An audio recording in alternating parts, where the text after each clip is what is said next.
Hello everybody. Today I'm going to be teaching you how to repurpose your podcasts into a video guide. As you know, repurposing content has a lot of great uses, and one idea is using your podcast audio to create a video guide with some images to go along with your audio to be able to post on Facebook or LinkedIn or other social media that favors that sort of content. So, a video guide uses audio and video images, as I said, to create a visual aid for your podcast audio. So, the first step, of course, after having your podcast done, is to choose what audio you want to use for your guide. So, let's say you made a 2-hour podcast on growing your wealth through stocks.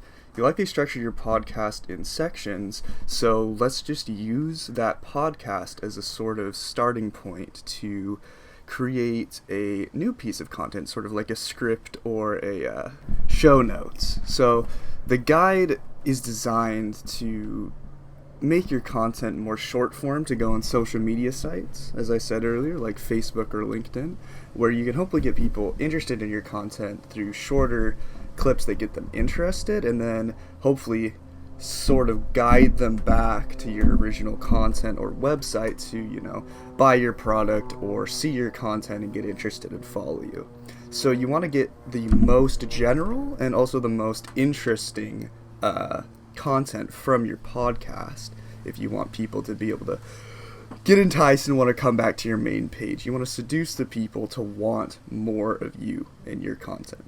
So we're going to start by using video editing software. There's a lot of free stuff out there, but I personally like using Filmora. It's free and it's very easy to use and almost designed to help you with this sort of content repurposing. It allows you to easily change the resolution as soon as you upload a file. Everything is like really cut and dry laid out for you. It's not like using maybe an Adobe product that can take some time to learn.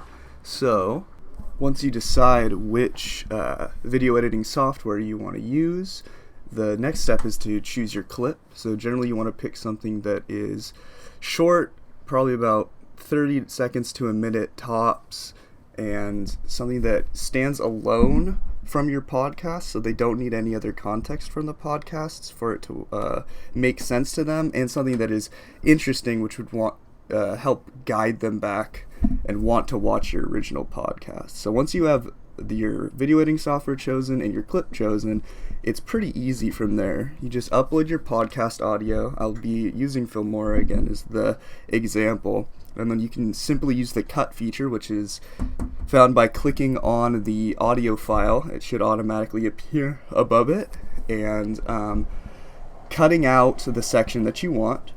And then the next step would be to determine what platform you want to upload on, because there's a bunch of different guidelines for what the optimal video length is. I'll go through a couple now. So for Facebook, you want your clip to be about a minute. For Instagram, you want it to be about 30 seconds. For Twitter, you want it to be about 45 seconds. And for YouTube, you want it to be about 2 minutes.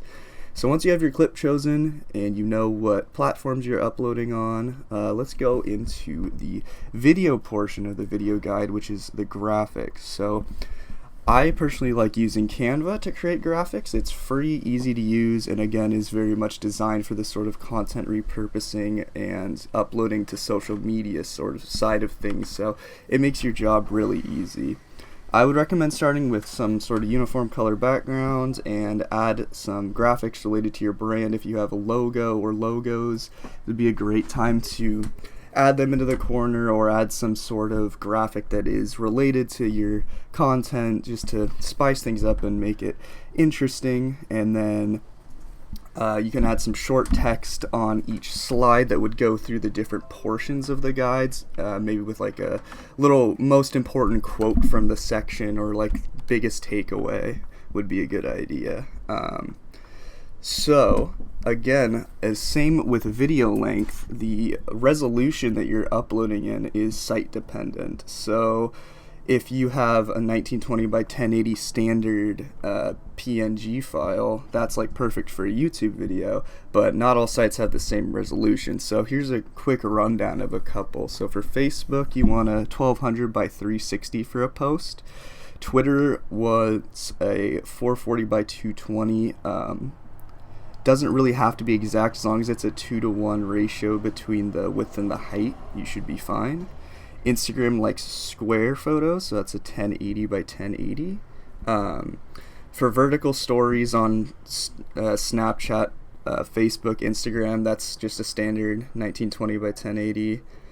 LinkedIn posts are 1104 by 736, and Pinterest doesn't, also like Twitter, doesn't really care about the exact thing as long as the ratio is 2-to-3 width to height. And then for YouTube, at least 1280 by 720 to be considered for full HD, but if you can get 1920 by 1080, that would be preferable. So now you have some idea of Filmora, Canva, and the sort of what a video guide is. Let's get to putting it all together.